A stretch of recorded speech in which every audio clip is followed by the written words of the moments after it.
అందరికీ నమస్కారం. నా పేరు Durga. Welcome to my YouTube channel కథా కాలక్షేపం. Listen to the reading. మీరు వింటున్నారు ఎంఎస్ సుబ్బలక్ష్మి గారి జీవిత చరిత్ర. ఎంత అపర సరస్వతి స్వరూపంగా కొలవబడుతూ ఉన్నా ప్రతి మనిషి జీవితంలోనూ సహజంగానే ఒడిదుడుకులు, కష్ట నష్టాలు, సుఖదుఖాలు ఉన్నట్టుగానే ఆవిడ జీవితంలో కూడా ఎన్నెన్నో ఎత్తుపల్లాలు, ఒడిదుడుకులు చోటు చేసుకుంటూ ఉన్నాయి. ఎన్ని కష్టాలు వచ్చినా, ఎంత దుఃఖం వచ్చినా అమితమైన భక్తి తత్పరతతోనూ నిరంతర సంగీత సాధనతోనూ స్థితప్రజ్ఞతతో నిలిచారు ఎంఎస్ అమ్మగారు. ఆవిడ ఇంటర్వ్యూ కావాలని ఎన్నెన్నో పత్రికా కార్యాలయాల వాళ్ళు, టీవీ వారు, రేడియోల వాళ్ళు ఇంటర్వ్యూలు తీసుకోవడం విన్నాం. ఇదే క్రమంలో 2 వివిధ పత్రికా సంస్థల వారు ఎంఎస్ సుబ్బలక్ష్మి గారి ఇంటర్వ్యూ తీసుకోవడం క్రితం భాగంలో విన్నాం. ఆ సందర్భంలోనే ఒక పత్రికా విలేకరి మీకు మరణం అంటే భయం లేదా అని ప్రశ్న వేయగా లేదు అని ఆవిడ ఖచ్చితంగా చెప్పడం. ఆ సందర్భంలోనే ఆవిడ ప్రతి స్త్రీకి సహజంగా ఉండే కోరిక సుమంగళిగా వెళ్ళిపోవాలి అని. ఆవిడ కూడా నాకు సుమంగళిగా వెళ్ళిపోవడం తప్ప ఇంకొక కోరిక ఏమీ లేదు, నా భర్త అంటే నాకు ప్రాణం, నాకంతా ఆయనే అని చెప్పిన మాట ఎంతో హృదయాన్ని కదిలించింది. కథ ఇంతవరకు విన్నాం. కథ ఇలా కొనసాగుతోంది. సుబ్బలక్ష్మికి అమ్మ అంటే ఎంతో ప్రేమ, ఆరాధన. అలాగే అమ్మవారన్నా కూడా ఎంతో ప్రీతి, భక్తి. మదురైకి ఎవరు వెళ్తున్నా అమ్మ దగ్గరకు వెళ్ళి అమ్మ బాబోగులు కనుక్కొని వచ్చి తనకు చెప్పమని చెప్పేది. అలాగే మీనాక్షి అమ్మవారిని తప్పనిసరిగా దర్శించుకోమని చెప్పేది. మీనాక్షి అమ్మవారు తన అమ్మ తర్వాత అమ్మ. మీనాక్షి అమ్మ తనకు కమ్మని గొంతు ఇచ్చినందుకు ఆ అమ్మవారి రుణం కాస్తైనా తీర్చుకుంది. ఇన్నాళ్లకు మీనాక్షి సుప్రభాతం రికార్డు చేసే అవకాశం వచ్చింది. మీనాక్షి సుప్రభాతంలో సుబ్బలక్ష్మి గొంతు వయస్సు మళ్ళిన గొంతు అని తెలుస్తుంది.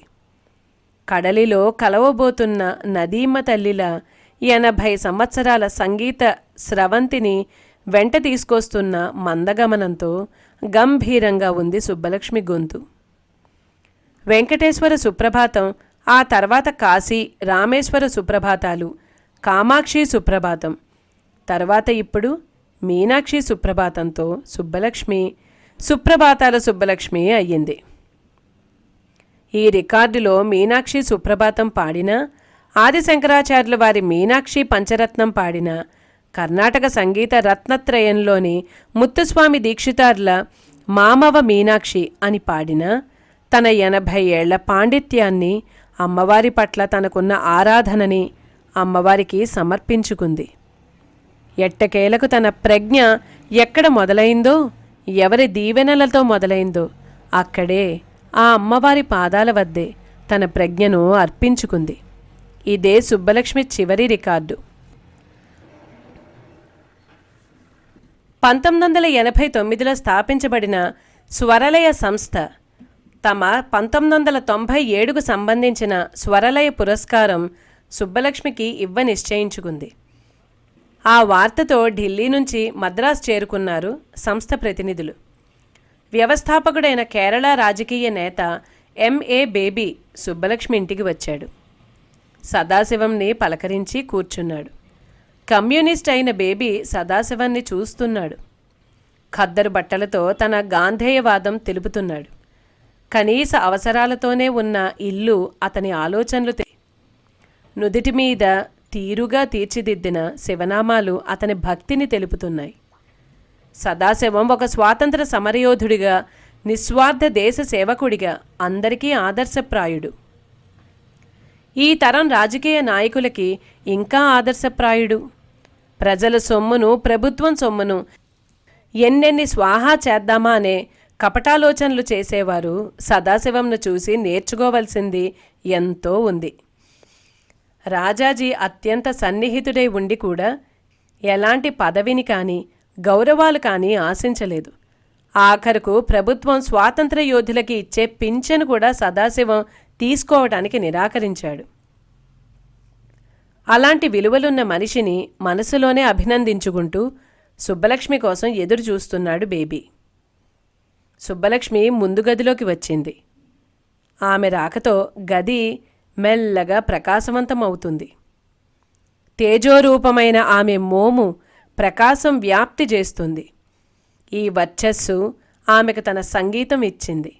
సంగీతంలో శ్రమించి, సంగీతంలోనే సేద తీరి, సంగీతమే తలపు వలపై ప్రయాణమై, సంగీతమై, ఆ సంగీతమే పరమావధి అయి సిద్ధి పొందిన సాధ్విలాగా ఆమె తనువు తేజరిల్లుతుంది. సుబ్బలక్ష్మి వచ్చి సదాశివం పక్కన సోఫాలో కూర్చుంది.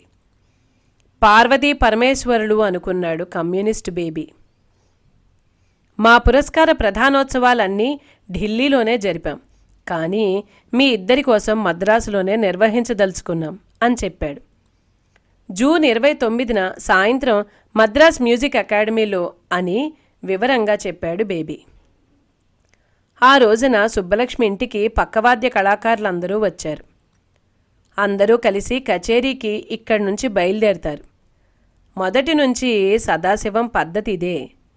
ఎవరైనా నేరుగా కచేరీ దగ్గరకే వస్తానంటే వచ్చి కచేరీ వినండి, నేను వేరే వాళ్ళని చూసుకుంటాను అని నిక్కచ్చిగా చెప్తాడు. బయలుదేరటానికి అంతా సిద్ధమయ్యారు. సుబ్బలక్ష్మి సదాశివం కాళ్ళకు నమస్కారం చేసుకుంది. మొదటి నుంచి సుబ్బలక్ష్మి పద్ధతి కూడా ఇదే.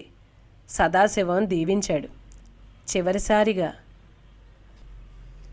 అందరూ మద్రాస్ మ్యూజిక్ అకాడమీకి చేరుకున్నారు. 1997 జూన్ 29 మద్రాస్ మ్యూజిక్ అకాడమీ. 9 ఏళ్ల తర్వాత ఎంఎస్ సుబ్బలక్ష్మి మద్రాస్ మ్యూజిక్ అకాడమీలో కచేరీ ఇవ్వబోతోంది. స్వరలయ సంస్థ మద్రాసు శ్రోతల అభ్యర్థన మేర కచేరీ చేయనుంది. క్రిక్కెర్సిపోయున్న మద్రాస్ మ్యూజిక్ అకాడమీ ఆడిటోరియంలో సభా కార్యక్రమాలు మొదలయ్యాయి. స్వరలయ సంస్థ వారి పురస్కారం ప్రదానం చేసి సుబ్బలక్ష్మికి ₹1,00,000 నగదు బహుమతి అందించారు. సుబ్బలక్ష్మి ఆ డబ్బుని సదాశివం చేతిలో పెట్టింది. సదాశివం యథావిధిగా అక్కడికక్కడే ఆ డబ్బు ఎవరికి ఇవ్వబోతున్నాడో చెప్పాడు. కంచి పరమాచార్య మణిమంటపానికి ఆ ₹1,00,000 అర్పిస్తున్నట్లు ప్రకటించాడు. ఆ తర్వాత జరగనున్న కచేరీకి టిక్కెట్ల రూపంలో వచ్చిన ఆదాయాన్ని కూడా మణిమంటప నిర్మాణ నిధికే మళ్లించినట్లు ప్రకటించాడు. మద్రాస్ మ్యూజిక్ అకాడమీ ఆడిటోరియం వేదిక మీద తెర దించబడింది. తెర వెనుక కచేరీకి వేదికను సిద్ధం చేస్తున్నారు. గత 57 ఏళ్ల నుంచి చేస్తున్నట్లే ఈరోజు కూడా సదాశివం ముందు వరుసలో సరిగ్గా సుబ్బలక్ష్మి ముందు ఉండేటట్లు కూర్చున్నాడు. సదాశివంకి ఒక ప్రక్క సుబ్బలక్ష్మి గురువు సెమ్మంగుడి, ఇంకో పక్క పూర్వపు కాశ్మీర్ యువరాజు కరణ్ సింగ్, ఆ ప్రక్కన మాజీ రాష్ట్రపతి వెంకట్రామన్ కూర్చున్నారు. తెర వెనుక అంతా సిద్ధమయ్యింది. గౌరీ సాయం పట్టగా జాగ్రత్తగా మెట్లెక్కి మెల్లగా తన స్థానంలో కూర్చుంది. ఇప్పుడిక ఎలాంటి కీళ్లనొప్పులు గుర్తు రావటం లేదు. ఈ కచేరీ బాగా చేస్తానా లేదా అనే ఆందోళన తప్ప. తెర మెల్లగా పైకి వెళ్ళిపోయింది. బచ్చల రంగు చీరకు ఆకుపచ్చ రంగు అంచు కంచిపట్టు చీరతో లక్ష్మీ సరస్వతుల మధ్య సదాశివుని ఢమరుకమై కూర్చుంది సుబ్బలక్ష్మి. తల మీద ఒకవైపు నల్లని చారలతో, ఇంకోవైపు వెండి వెలుగులతో, ఇంకా పూర్తిగా నెరవని జుట్టుని కొప్పు కట్టి కొప్పుకి మల్లె చెండు చుట్టి నుదిటి మీద పంచవెన్నెల బొట్లు పంచాకారాలలో పెట్టి చీర కొంగు భుజాల చుట్టూ నిండుగా కప్పి ఎంఎస్ కూర్చుంది. అలా సుబ్బలక్ష్మి కూర్చోగానే కెమెరాలు సుబ్బలక్ష్మి ఫోటోలు తీసుకోవటానికి పోటీ పడ్డాయి. సుబ్బలక్ష్మి మీద కెమెరా ఫ్లాష్లు ఎడతెరిపి లేకుండా పడుతూనే ఉన్నాయి. ఆ ఫ్లాష్ మిరుమిట్లలో సుబ్బలక్ష్మి ఆకాశంలో ధ్రువతారగా కనిపిస్తోంది. కెమెరా ఫ్లాష్లు తగ్గుముఖం పట్టిన తర్వాత కచేరీ మొదలుపెట్టడానికి సిద్ధంగా ఉంది సుబ్బలక్ష్మి. కచేరీ మొదలుపెట్టాలంటే 57 ఏళ్ల నుంచి ఏం చేస్తూ వచ్చిందో అదే చేసింది ఇప్పుడు కూడా. అనుమతి కోసం సదాశివం వైపు చూసింది. ఆఖరి కుర్చీ వరకు నిండిపోయి ఉన్న ఆడిటోరియం సుబ్బలక్ష్మి కచేరీ కోసం ఆతృతగా ఎదురు చూస్తుంది. సదాశివం అనుమతి ఇవ్వందే సుబ్బలక్ష్మి కచేరీ మొదలు పెట్టదు. ఆ అధికారం సదాశివంది. ఆ అధికారం ఇచ్చిన గాంభీరత్వంతో సదాశివం మెల్లగా తల ఊపాడు. సుబ్బలక్ష్మికి సంకేతం అందింది. కచేరీ మొదలుపెట్టింది. హర్ మాస్టర్స్ వాయిస్ గొంతు విప్పింది. సదాశివుని ఢమరుకం రోగింది. ఇక్కడ నుంచి ఇక ఎవ్వరూ కనిపించరు, తన పెరుమాళ్ళు తప్ప. శ్రోతలు శుద్ధమైన స్వచ్ఛమైన కర్ణాటక సంగీతానికి, భక్తి రసాస్వాదనకు హృదయ ద్వారాలు తెరిచి తయారుగా ఉన్నారు. తంబి, ఇక తన పూజ గదిలోకి వెళ్ళిపోతుంది చూడు. ఇల్లే అన్నా, మనల్ని కూడా తీసుకెళ్తుంది చూడు. ధ్యాన శ్లోకంతో కచేరీ మొదలుపెట్టింది. మొదటి పాట ముత్తుస్వామి దీక్షితారి కృతి వాతాపి గణపతిం. రెండవ పాట త్యాగరాజ కృతి బంటురీతి కొలువు ఇవ్వవయ్యా. ఆ తర్వాత యోగ నరసింహం కృతి మైసూర్ మహారాజా కృతి తర్వాత ఐదవ పాట మళ్ళీ త్యాగరాజుని మనసులోని మర్మములు తెలుసుకో. ఆరవ పాట సుబ్బలక్ష్మి సెక్రటరీ ఆత్మనాథన్ కృతి చంద్రశేఖర కృపావిధే. ఆత్మ పాటకు తన గొంతునిచ్చి ఆత్మనాథన్ సేవలకు బదులిచ్చింది సుబ్బలక్ష్మి. ఆ తర్వాత రెండు పాటలు భజనలు. ఒకటి కబీర్ దాస్ది, రెండవది మీరా భజన. ఆ తర్వాత కన్నడంలో కర్ణాటక సంగీత పితామహుడు పురందరదాస కృతి. తర్వాత కందు కందు అనే మలయాళం పాట. 11వ పాట ద్విజేంద్రరాయ బెంగాలీ పాట. 12వ పాట ఆదిశంకరాచార్య విరచిత భజగోవిందం. తర్వాత పాట రాజాజీ కురై ఉండ్రమిల్లై. మళ్ళీ 14వ పాటగా ఆదిశంకరుని నాగేంద్రహారాయ. చివరగా కంచి పరమాచార్య మైత్రీం భజత పాడింది. మొత్తం 15 పాటలతో గంటన్నర పైన కచేరీ చేసింది. 2 తెలుగు పాటలు, 2 సంస్కృతం పాటలు, 1 తమిళ పాట, 1 మలయాళం, 1 బెంగాలీ, కన్నడ, 2 హిందీ భజనలతో ఎంఎస్ కచేరీ కూర్చాడు సదాశివం. ఈ పాటలు కర్ణాటక సంగీత క్లిష్ట పద్ధతుల చిక్కులు విప్పే పని లేకుండా అన్నీ తేలికైన పాటలు, కానీ భావగర్భంతో నిండినవి. బంటురీతి కొలువీయవయ్యా. బంటురీతి కొలువియ్యవయ్య రామ. బంటురీతి కొలువియ్యవయ్య రామ అనే పాటలో వాళ్ళ నాన్న పాటలో లాగా తనని కూడా రామబంటుగా చేసుకోమనే ప్రార్థన కనిపించింది. క్రోధన్ చోడా, ఝూట్ నా చోడా, రామ్ జప్ క్యూ చోడా. కోపాన్ని వదలలేదు, అబద్ధాన్ని వదలలేదు, రామ జపం ఎందుకు వదిలావు అనే పాట విన్నప్పుడు సదాశివంతో సహా అందరూ ఆత్మపరీక్ష చేసుకున్నారు. భజగోవిందంలో జీవిత సత్యాలు మరొక్కసారి గుర్తు చేసింది. మైత్రీం భజత అంటూ స్నేహభావంతో ఉండమని చెప్పింది. ప్రతి పాటలో తనతో పాటే శ్రోతలని కూడా తీసుకువెళ్ళింది. ఆడిటోరియంలో ఎవ్వరూ కూడా తాళం వేయటం లేదు. సుబ్బలక్ష్మి భావయుక్తంగా పాటలోని మాటలో లీనమయ్యి భావం విప్పి చెబుతుంటే అందరూ అర్థమైనట్లు తలలాడిస్తున్నారు. మనసులోని మర్మము తెలుసుకో అనే పాటలో రాముడిని తన చేయి వదలవద్దని బ్రతిమిలాడింది. కురయుండ్రం ఇల్లై అనే పాట పాడుతూ నాకెలాంటి కొరతలు లేవు తండ్రి అని చెప్పుకుంది. ఈ కచేరీలో సుబ్బలక్ష్మి పాడిన పాట కందు కందు ఇరుక్కుం జనన్నాలే అనే మలయాళం పాటలోని అర్థం, ఈరోజు కనిపిస్తున్న మనిషిని దేవుడు రేపు తీసుకెళ్తాడు. నువ్వు లెక్క పెట్టుకుంటూ ఉండగానే నీ రోజులు దగ్గర పడతాయి. ఆ రోజు రానే వస్తుంది. మనము కలిసి పుట్టలేదు, కలిసి మరణించం కూడా. మరి ఇక ఈ కోరికలెందుకు? ఈ కచేరీలో సదాశివంకు ఇష్టం కాబట్టి చిరతలు కూడా పట్టుకుంది. కానీ పాట భావంతో పాటు రాగ తాళ లయలతో చేతులు కదుపుతూ ఎక్కువగా చిరతలు వాయించలేకపోయింది. కచేరీ పూర్తయ్యేసరికి శ్రోతల హృదయాలన్నీ నీ పాట విన్నాక మాకింకేం కోరికలు లేవు తల్లి అంటూ స్పందించాయి. కచేరీ ముగిసింది. మెల్లగా తెర క్రిందకు దిగి రసజ్ఞుల హృదయరాజ్ఞి తెర మరుగైంది. తెర వెనుక సుబ్బలక్ష్మికి కీళ్ల నొప్పులు ఇప్పుడు గుర్తొచ్చాయి. ఆత్మ సాయం పట్టగా మెల్లగా లేచి నుంచుంటుంది. మధురై షణ్ముఖబడువు సుబ్బలక్ష్మి తన చిట్ట చివరి కచేరీ చేసింది. కచేరీ అయిన వెంటనే ప్రముఖులతో మాత్రమే సుబ్బలక్ష్మి చేత మాట్లాడించి వెంటనే కారెక్కించి ఇంటికి తీసుకువచ్చాడు సదాశివం. ఎప్పుడూ కూడా సుబ్బలక్ష్మిని ప్రజలకి దగ్గరగా ఉంచడు.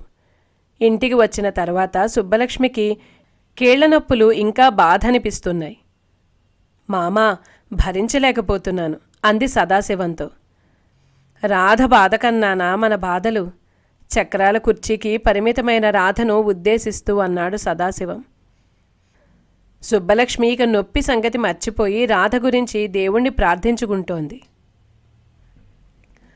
1997 సెప్టెంబర్ 2న సదాశివం పుట్టినరోజు.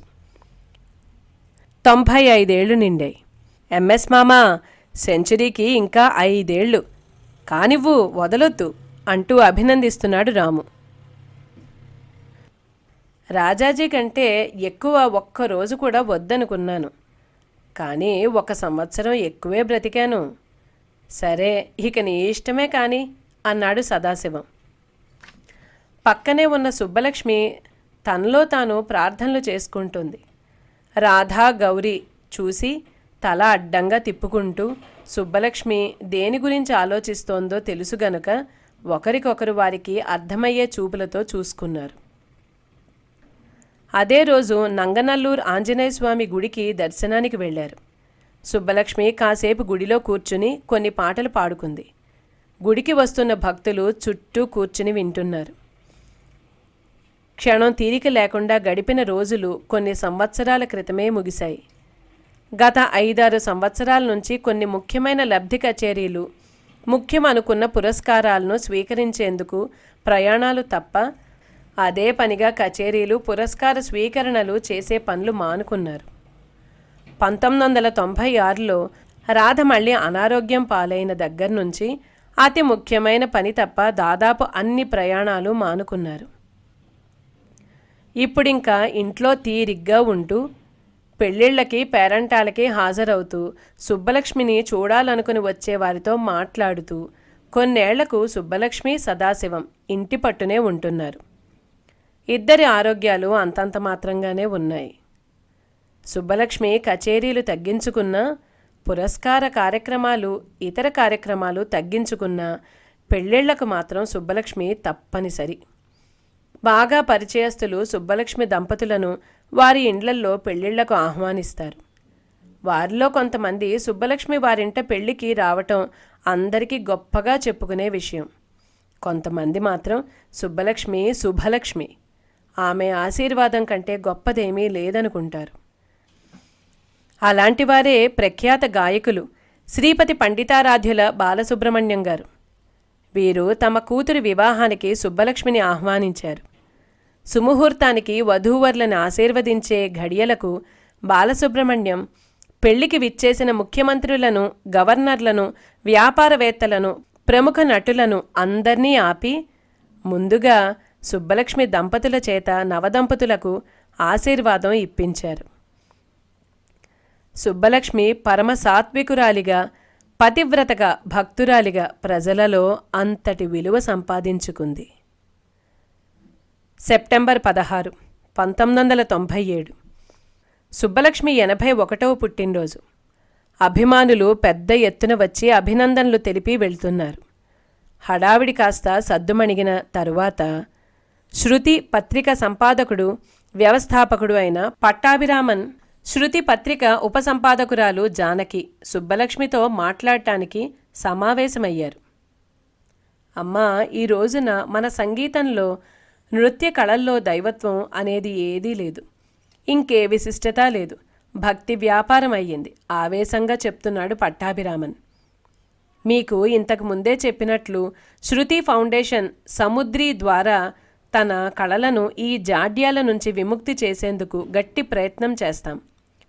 సముద్రి అంటే Subbalakshmi Sadasivam music and dance reporters institution. మీరు పెద్ద మనసుతో మీ పేరు పెట్టడానికి అనుమతిస్తే సంస్థ పేరు వినగానే దాని విలువ ఏమిటో తెలుస్తుంది. నిజమే, ఇప్పుడు సుబ్బలక్ష్మి ఒక బ్రాండ్. 50 ఏళ్ల నుంచి సదాశివం జాగ్రత్తగా పెంచి పోషించిన బ్రాండ్. ఆ కృషి, సుబ్బలక్ష్మి సమర్థత ఫలితం ఈరోజు సుబ్బలక్ష్మి కర్ణాటక సంగీత మేరు నగధీర, భక్తి సంగీతపు చిరునామా, భారతీయ స్త్రీత్వం మూర్తీభవించిన నారీమణి, నిరాడంబరత్వానికి మారుపేరు. అలాంటి గొప్ప విలువలకి ప్రతీక ఎంఎస్ సుబ్బలక్ష్మి. సుబ్బలక్ష్మి పేరుని ఇంకొకరు ఒక ప్రయోజనానికి వాడుతున్నారంటే అది అన్ని విధాలా ఆలోచించవలసిన విషయం. సుబ్బలక్ష్మి పేరుని ఇవ్వటమంటే సుబ్బలక్ష్మి విలువల్ని కూడా వారి చేతిలో పెట్టినట్లే. ఆ విలువలకి ఆ సంస్థ కట్టుబడి ఉండాలి. సుబ్బలక్ష్మి పేరు పెట్టుకుని కాని పనులు చేసి ఇప్పటిదాకా ఎంతో జాగ్రత్తగా తెచ్చుకున్న పేరుని కాలరాయకూడదు. సదాశివం ఇవన్నీ దీర్ఘంగా ఆలోచిస్తున్నాడు. అమ్మా, మీరేమంటారు? వినయంగా అడిగాడు పట్టాభిరామన్. సుబ్బలక్ష్మి భర్త వైపు తిరిగింది. నేను కుంజమ్మ మళ్ళీ ఆలోచించి కబురు పెడతాం రామన్ గారు. ఇంకా వ్యవధి కావాలన్నాడు సదాశివం. ఎన్ని రోజులైనా పర్వాలేదు, నేను మళ్ళీ వచ్చి సముద్రీ కార్యకలాపాల గురించి చెప్తాను అని సెలవు తీసుకున్నారు పట్టాభిరామన్, జానకి. నవంబర్ 1997. పట్టాభిరామన్, జానకి సదాశివం కోసం మళ్ళీ ప్రయత్నించారు. మామకి జ్వరంగా ఉంది, ఈ వారం కలవలేరు, ఆత్మ ఫోన్లో చెప్పాడు. 2 వారాల తర్వాత మళ్ళీ చేశాడు పట్టాభిరామన్. మామకి జ్వరం తగ్గలేదు అని చెప్పాడు ఆత్మ. సదాశివాన్ని పలకరిద్దాం, ఆరోగ్యం ఎలా ఉందో అనే ఉద్దేశంతో పట్టాభిరామన్ ఇంటికి వచ్చాడు. మీ సముద్రిలో సుబ్బలక్ష్మి పేరు నా పేరు ఉండనివ్వండి. మీరు చెప్పిన దాని గురించి ఆలోచిస్తూనే ఉన్నాను. మా ఆశీస్సులు ఎప్పుడూ మీతో ఉంటాయి. పట్టాభిరామన్ని చూడగానే చెప్పాడు సదాశివం. చాలా సంతోషం, కృతజ్ఞతా భావంతో అన్నాడు పట్టాభిరామన్. అప్పుడే సుబ్బలక్ష్మి కూడా వచ్చింది. సదాశివం తన నిర్ణయం పట్టాభిరామన్కి తెలిపినట్లు చెప్పాడు. ఇక మీ సముద్రం ఈదేశాను, ఇంకా మణిమంటపం పని ఒక్కటే నాకు అంటూ ఊపిరి పీల్చుకోవడానికి కష్టపడుతున్నాడు. ఆత్మా, ఆస్పత్రికి వెళ్లాల్సిందే, మామ చాలా కష్టపడుతున్నారు. ఆత్మని తొందర పెట్టాడు రామన్. సదాశివంకి కూడా బాగా కష్టంగానే ఉంది. కుంజమ్మ, ఇలా వెళ్ళి అలా వస్తాను, నువ్వేమీ భయపడకు అంటూ ఆస్పత్రికి బయలుదేరాడు. సుబ్బలక్ష్మి సదాశివన్ను సాగనంపి పూజగదిలోకి వెళ్ళింది. వైద్యులు పరీక్ష చేసి సదాశివానికి న్యూమోనియా అని నిర్ధారించారు. సుబ్బలక్ష్మి ఆస్పత్రికి వచ్చింది. 2 రోజుల్లో నయం చేసి పంపిస్తామని ధైర్యం చెప్పారు వైద్యులు. 2వ రోజు కూడా ఆస్పత్రిలో గడిచింది సదాశివానికి, సుబ్బలక్ష్మికి. రాత్రికి ఇంటికి వచ్చేసింది సుబ్బలక్ష్మి. ఆత్మ సదాశివంతోనే ఉంటున్నాడు. 3వ రోజు 9 గంటలకల్లా విజయ కాఫీ టిఫిన్ తీసుకుని ఆస్పత్రికి వచ్చింది. నాన్న, ఎలా ఉంది అని అడిగింది. బాగుందమ్మా అన్నాడు సదాశివం. ఆత్మా, ఈశ్వర నామాలు పెట్టు నాకు అన్నాడు సదాశివం. పడుకునే ఉన్న సదాశివం నుదిటి మీద ఈశ్వర నామాలు దిద్దాడు ఆత్మ. ఆ తర్వాత మెల్లగా లేచి కాఫీ తాగటానికి ప్రయత్నించాడు. అతి కష్టం మీద 4 గుక్కలు త్రాగగలిగాడు. ఇక వద్దని సైగ చేసి మెల్లగా పడుకుండిపోయాడు. సదాశివం నేరుగా చూస్తున్నట్లుగా ఉంది గాని కళ్ళు దారిమళ్ళాయి, పరలోకంలోకి చూస్తున్నాయి. ఈ మార్పుని విజయ గమనించలేదు, కానీ ఆత్మ పసిగట్టాడు. వెంటనే ఇప్పుడే వస్తాను, కనిపెట్టుకునుండు అని సైగ చేసి ఫోన్ దగ్గరకు పరిగెత్తుకొచ్చాడు. సుబ్బలక్ష్మి ఇంట్లో ఫోన్ మ్రోగింది. విశాలం, అమ్మని తీసుకుని ఎంత తొందరగా వీలైతే అంత తొందరగా రండి, మామకి ఏమీ బాగోలేదు అని ఫోన్ పెట్టేశాడు. సరే సరే అంది విశాలం ఆదుర్దాగా. ఆత్మ మళ్ళీ గదిలోకి వెళ్ళాడు. ఈసారి వైద్యులని వెంట తీసుకెళ్ళాడు. వారు పరీక్షలు చేస్తున్నారు. సదాశివం ఎదురుచూపుల్లో ఉన్నాడు. విజయ్కి ఇంకొకసారి జాగ్రత్త చెప్పి మళ్ళీ ఇంటికి ఫోన్ చేశాడు. సుబ్బలక్ష్మి బయలుదేరింది. ఆస్పత్రి గేటు దగ్గరకొచ్చి సుబ్బలక్ష్మి కోసం ఎదురు చూస్తున్నాడు. నిమిషం నిమిషం గడియారం చూసుకుంటున్నాడు. ఇప్పుడెక్కడి దాకా వచ్చి ఉంటారు, ఇంకెంత దూరం ఉంది అని ఆందోళన పడుతున్నాడు. ఎంత లేదన్నా కొట్టూరుపురం నుంచి ఇక్కడకు అరగంట పడుతుంది. తను ఫోన్ చేసి 10 నిమిషాలయ్యింది. ఇప్పుడు ప్రొద్దున్న 9:40, ఇప్పుడు 9:50. ఆతృతగా పచార్లు కొడుతూ రోడ్డు వైపే చూస్తున్నాడు ఆత్మ. ఆస్పత్రిలోని గడియారం మెల్లగా 10 గంటల గంట మోగింది. ఆత్మ ఆదుర్ద 10 సుబ్బలక్ష్మి కారు వచ్చింది. పరిగెత్తుకుంటూ వచ్చి సుబ్బలక్ష్మి చేయి పట్టుకుని, అమ్మా తొందరగా నడవాలి అని అన్నాడు. సుబ్బలక్ష్మి వణుకుతున్న గొంతుతో, ఎలా ఉంది మామకు అని అడిగింది. మీకోసమే చూస్తున్నారు, రండి తొందరగా అంటూ లాక్కెళ్ళినంత పనిచేశాడు. సుబ్బలక్ష్మి సదాశివం గదిలోకి వచ్చింది. సదాశివం పక్కన కూర్చుంది. నాన్నా, అమ్మ వచ్చింది చూడు అంది విజయ. పరలోకం పిలుస్తూ ఉన్నా తన కుంజమ్మ కోసం ఒక్కసారి వెనకడుగు వేశాడు సదాశివం. తన ఎదురుచూపులు ఫలించాయి. సమయానికి తన కుంజమ్మ తన దగ్గరకు వచ్చేసింది. నవ్వుతూ తన కుంజమ్మ వైపు చూశాడు. కుంజమ్మ మామ చేతిని తన చేతిలోకి తీసుకుంది. సదాశివం కుంజమ్మ వైపు చూస్తూనే ఉన్నాడు. తన కుంజమ్మ, తన బలహీనత ఈ కుంజమ్మ, తన బలం ఈ కుంజమ్మ, తన పేరు ప్రతిష్ఠ ఈ కుంజమ్మ. కుంజమ్మ మామనే చూస్తోంది. తన మామ, అతను లేకపోతే అనామకురాలిగా మిగిలిపోయి ఉండేది మధురై కుంజమ్మ. సుబ్బలక్ష్మి ఇంకా మామను చూసుకుంటూనే ఉంది. మామ కూడా రెప్పార్పకుండా తన వైపే చూస్తున్నాడు. తను వచ్చి 4-5 నిమిషాలయ్యింది. తను రాగానే సదాశివం తన వైపు మళ్ళీ నవ్వి తన చేతులు పట్టుకున్నాడు. ఇప్పుడు అలానే ఉన్నాడు, తన వైపు తిరిగి చేతులు పట్టుకొని. కానీ ఈ 4-5 నిమిషాలలోపు తన కుంజమ్మని తనివి తీరా చూసుకొని,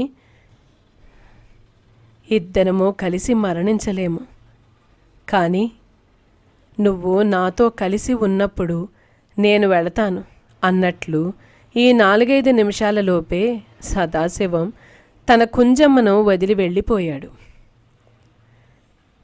ఎప్పుడు అన్నది ఎవ్వరికీ తెలియలేదు. అంత చల్లగా వెళ్ళిపోయాడు. కుంజమ్మను వదిలి ఎక్కడికి వెళ్ళని సదాశివం ఒక్కడే పరలోకానికి వెళ్ళిపోయాడు. గదిలో ఉన్నవారికి మెల్లగా తెలుస్తుంది. అందరూ సుబ్బలక్ష్మిని భయం భయంగా చూస్తున్నారు. గుసగుసలాడుకుంటున్నారు. సుబ్బలక్ష్మి ఒక్కొక్కరి మొహాలు మార్చి మార్చి చూసి మామను చూసుకుంది. ఇప్పుడు మామ కళ్ళు మూసుకొని ఉన్నాయి. ఇంకా తన చేతులని పెనవేసుకొని ఉన్న మామ చేతిని వెర్రిచూపులు చూసింది. సుబ్బలక్ష్మికి గుండె లోతుల్లోంచి కన్నీరు ఉబికి వస్తోంది. సదాశివం అంతిమ సంస్కారాలు, ఆ తర్వాత జరగవలసిన కార్యక్రమాలు అన్నీ సవ్యంగా జరిగాయి. ఇవి జరిగి పక్షం రోజుల పైన అయినా సుబ్బలక్ష్మి కన్నీటి ప్రవాహం ఆగలేదు. కుమిలి కుమిలి ఏడుస్తుంది. మామ కంటే తన ముందు వెళ్ళిపోదామనుకుంది. అలా జరగనివ్వలేదు దేవుడు.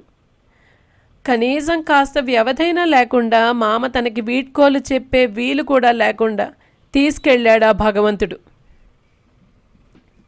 57 ఏళ్ళు ప్రతి విషయానికి సదాశివం మీద ఆధారపడిన ఆమె మనస్సు అతని కోసమే వెతుకుతోంది. ఇంటిలోని ప్రతి వస్తువు సదాశివం ఉనికిని గుర్తు చేస్తోంది. అతని కుర్చీ, గోడకు నిండుగా ఉన్న ఫోటోలలో ఉన్న అతని రూపు, తనకి వచ్చిన పురస్కారాల జ్ఞాపికలలో అతని శ్రమ అన్నీ సుబ్బలక్ష్మిని ఇంకా క్షోభించేలా చేస్తున్నాయి. కుటుంబ సభ్యులు సుబ్బలక్ష్మిని ఆపే ప్రయత్నాలు చేయలేదు. బాధంతా బయటకు వచ్చేదాకా ఏడవనిస్తున్నారు. కొంతమంది స్నేహితులు ఏడవద్దు, బాధపడద్దు అని చెప్పారు. వీరు థియోసాఫికల్ సొసైటీ సభ్యులు. కుంజక్క, మామ చనిపోయారు. ఇక ఆయనకు నీకు రుణం తీరిపోయిందని నువ్వు బాధపడవద్దు. మామ ఒక గొప్ప స్థితికి వెళ్ళారు. మరణం ఆయనను ఆధ్యాత్మికంగా ఉన్నత స్థాయికి తీసుకువెళుతుంది. నువ్వందుకు సంతోషించాలి గాని ఇలా ఏడవకూడదు. సుబ్బలక్ష్మి ఆలోచనలో పడింది. సుందరి, నువ్వొక్కదానివే నన్ను ఏడవద్దని చెప్పావు. కుంజక్క, ఇవిగో మా థియోసఫీ పుస్తకాలు. వీటిలో మరణం తర్వాత అనే పుస్తకం ఉంది, చదువుకుంటూ ఉండు అని ధైర్యం చెప్పి వెళ్ళారు. త్వరలోనే సుబ్బలక్ష్మి కోలుకుంది. థియోసఫీ పుస్తకాలు తిరగవేసినందుకు కాదు, సుబ్బలక్ష్మికి ఆ శక్తి ఉంది తనలో. మామ ముందు, నేను తరువాత అంటూ సమాధానపడింది. అదే సుబ్బలక్ష్మి సదాశివం కంటే ముందు కాలం చేసి ఉంటే, అప్పటిదాకా సింహంలాగా బ్రతికిన సదాశివం సుబ్బలక్ష్మి లేమితో జీవితేచ్ఛ లేనివాడిలాగా కాలం వెళ్లదీసేవాడు. సుబ్బలక్ష్మి తన తల్లి మరణించినప్పుడు, అన్న మరణించినప్పుడు ఈ రోజుల కంటే క్లిష్టమైన మానసిక పరిస్థితిని ఎదుర్కొని నిగ్రహించుకొని ఆ వ్యధ నుంచి తేరుకుంది. ఇప్పుడు కూడా తన మనోబలమే తనకి రక్ష. 1998 జనవరి కల్లా సుబ్బలక్ష్మి ఇంట్లో సుబ్బలక్ష్మి, ఆత్మ, విశాలం తప్ప అందరూ ఎటువాళ్లటు వెళ్ళిపోయారు. రాధా, విజయ, ఆనంది, తంగం వారి పిల్లలు ఎవరి సంసారాలకు వాళ్ళు తీసుకెళ్ళిపోయారు. కానీ రోజుకు ఒక్కసారైనా సుబ్బలక్ష్మిని చూసి వెళ్తున్నారు. ఎవరు వచ్చినా, సదాశివం పేరెత్తినా మళ్ళీ శోకతప్తురాలవుతుంది సుబ్బలక్ష్మి. వీరే కాకుండా స్నేహితులు, అభిమానులు వచ్చి పరామర్శించి వెళ్తున్నారు.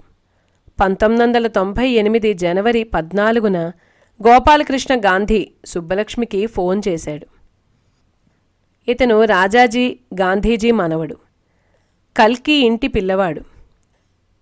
ఇప్పుడు భారత రాష్ట్రపతికి సెక్రటరీ. అమ్మా, బాగున్నారా? ఫోన్లో అడిగాడు గోపాల్. గోపాల్ అంటూ బాధపడసాగింది సుబ్బలక్ష్మి.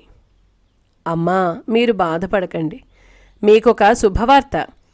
పైన ఉన్న మామ కూడా సంతోషపడతారు వింటే. ఇప్పుడు మీతో మన రాష్ట్రపతి నారాయణన్ గారు మాట్లాడతారు అంటూ ఫోన్ భారత రాష్ట్రపతి కేఆర్ నారాయణన్కి ఇచ్చాడు. ఫోన్లో భారత రాష్ట్రపతి, అమ్మా, మిమ్మల్ని భారతరత్న బిరుదుకు ఎంపిక చేశామని చెప్పటానికి నాకు చాలా సంతోషంగా ఉంది.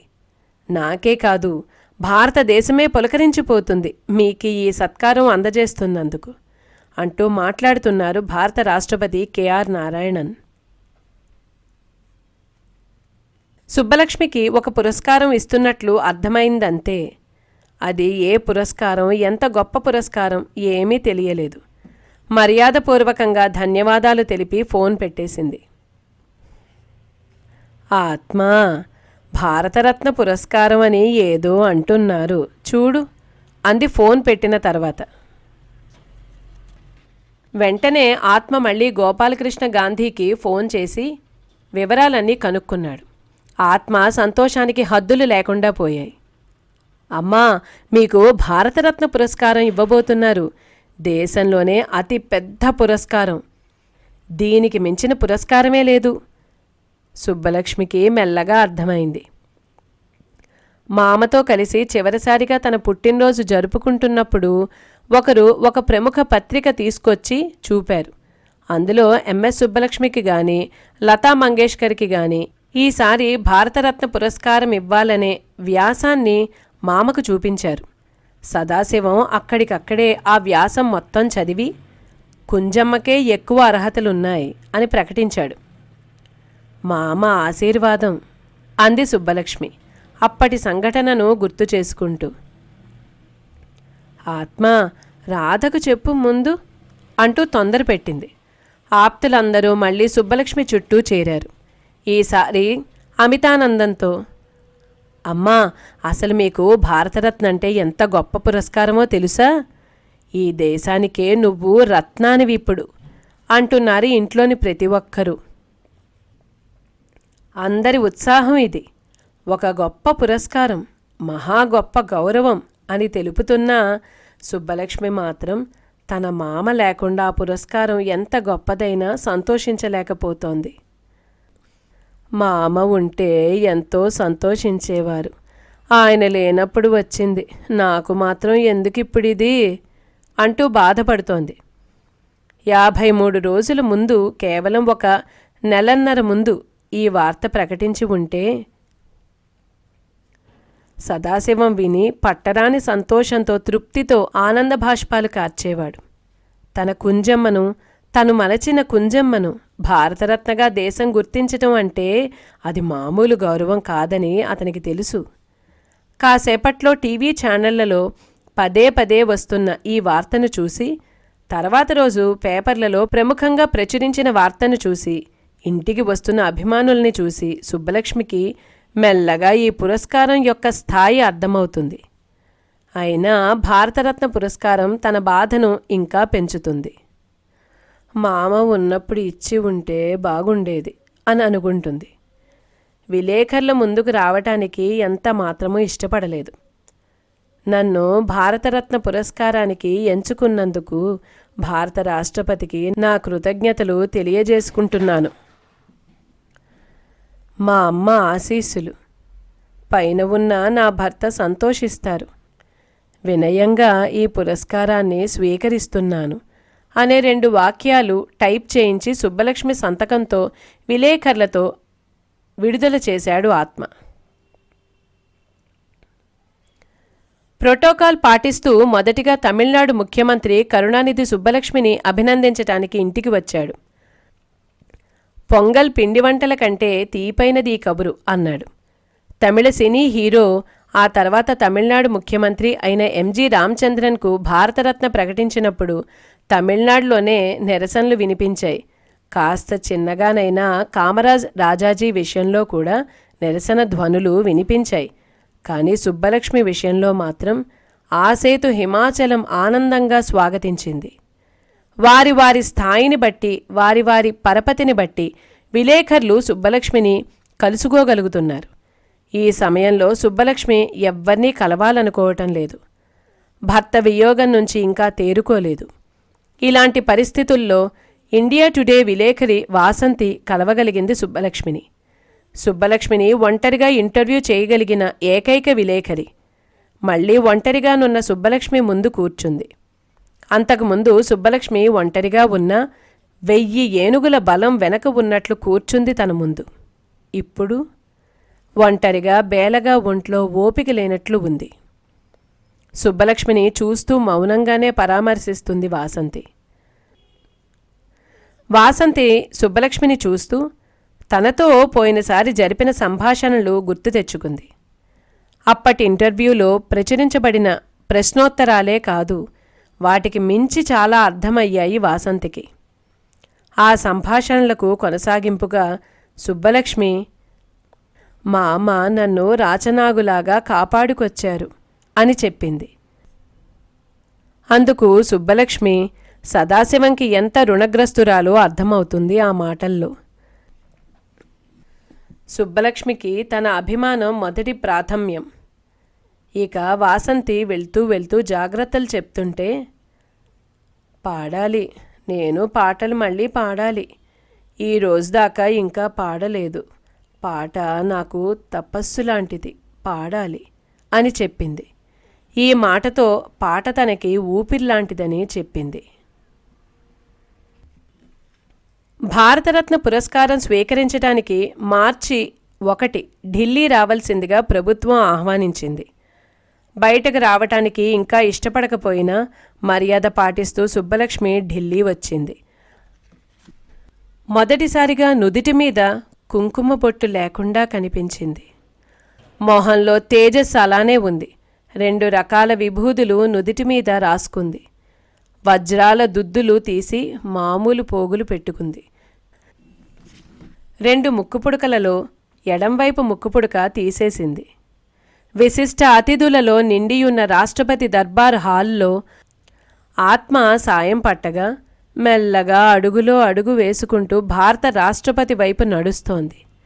81 సంవత్సరాల నిండైన జీవితం యొక్క అడుగులు. తొలి అడుగు సంగీతం వైపు. ఇప్పటిదాకా మలి అడుగు సంగీతం వైపే.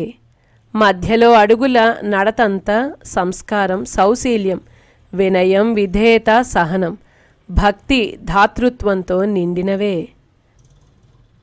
ఆమె ఇప్పుడు వేస్తున్న ఒక్కొక్క అడుగు ఆమె అలవర్చుకున్న ఒక్కొక్క గొప్పదనాన్ని తెలుపుతుంది.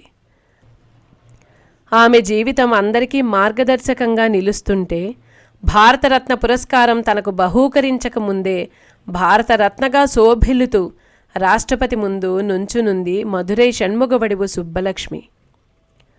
నవ్వుతూ రాష్ట్రపతికి నమస్కరించింది.